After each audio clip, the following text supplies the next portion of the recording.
السلام علیکم پیارے بچوں، آج جو کہانی ہے اس کا نام ہے پرنسس بنی ہدہد۔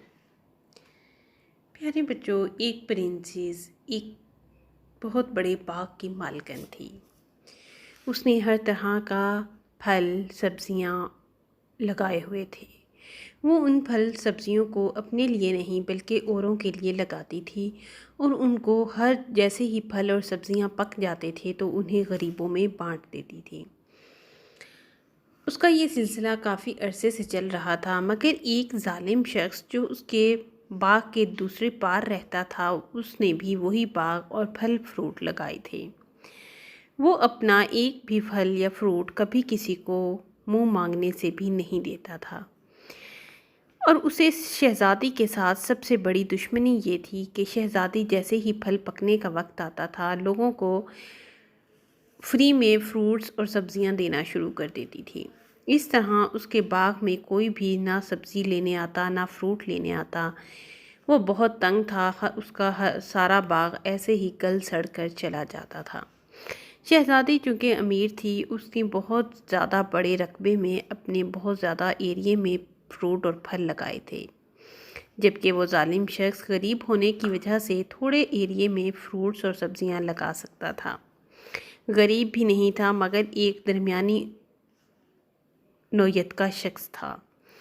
نہ غریب تھا زیادہ، نہ امیر تھا، اس لیے اسے شہزادی سے دن بدن دشمنی بڑھتی چلی گئی۔ ایک دن اس نے اپنے ملازم کو شہزادی کے پاس بھیجا کہ آج کے بعد تم کسی کو فری میں فروٹ اور سبزیاں نہیں دو گی، ورنہ مجھ سے برا کوئی نہ ہوگا۔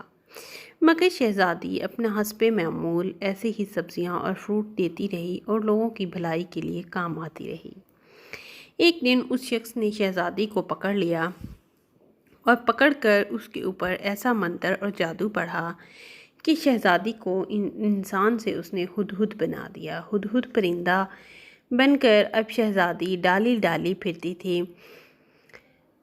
کافی عرصہ شہزادی کو ایسے ہی بیت گیا۔ شہزادی اپنے باغ کی مالکن جو تھی وہ کام ختم ہو گیا، نہ باغ میں کوئی پھل لگاتا تھا نہ سبزیاں لگاتا تھا۔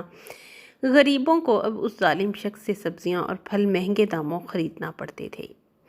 وہ بہت اداس رہتے تھے اور انہیں معلوم نہ تھا کہ شہزادی یہ اچانک سب کچھ چھوڑ کر کہاں چلی گئی۔ وہ ہر پل دعائیں کرتے تھے کہ کسی طرح شہزادی واپس لوٹ آئے۔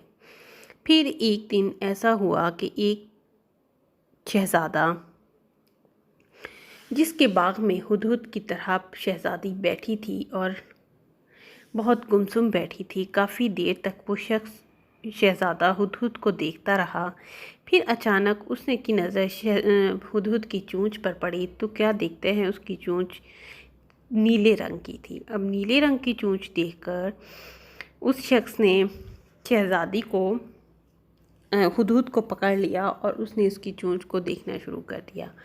جیسے ہی اس نے اس کی چونچ دیکھی اور اس نے اس کے سر پر ہاتھ پھیرا تو سارے سر سے بال اتر گئے، اور بالوں کے اندر ایک بہت ہی سخت قسم کا پتھر لگا ہوا تھا جو اس کے سر میں بہت سختی سے گاڑا گیا تھا۔ اب اس گڑے ہوئے پتھر کو دیکھ کر اسے کچھ تکلیف ہوئی۔ شہزادے نے سوچا کہ کیوں نہ میں اس پتھر کو اکھاڑ دوں، ہو سکتا ہے اس کے بال بھی ٹھیک ہو جائیں، نہ جانے یہ اسی وجہ سے تکلیف میں کافی دیر سے خاموش بیٹھی ہے۔ اس نے شہزادی کے سر سے پتھر اکھاڑا تو ہدہد ایک دم شہزادی کے روپ میں آ گئی۔ وہ یہ تمام ماجرا دیکھ کر حیران ہو گیا، اور وہ بھاگ کر کسی اور جگہ چلا گیا۔ اسے لگا شاید یہ کوئی جن یا بھوت ہے جسے میں نے انسان کی شکل میں دیکھا ہے۔ اب اس کی یہ پریشانی، اس نے ہدہد کو دور بیٹھ کر کمرے میں چلا گیا اور بیٹھا تماشا دیکھتا رہا، مگر ہدہد اب شہزادی بن چکی تھی۔ شہزادی آرام سے بیٹھی رہی تو تھوڑی ہی دیر بعد اسے شہزادی کو اندر بلایا اور اس سے تمام ماجرا دریافت کیا تو شہزادی نے اسے بتایا کہ اس ظالم شخص نے یہ سب اس کے ساتھ کافی عرصہ پہلے کیا تھا، جس کی سزا وہ اب تک بھگت رہی ہے۔ تو اس شخص نے شہزادی سے شادی کرنے کا وعدہ کیا اور اس ظالم شخص کو اس کے انجام کار تک پہنچانے کا بھی فیصلہ کیا۔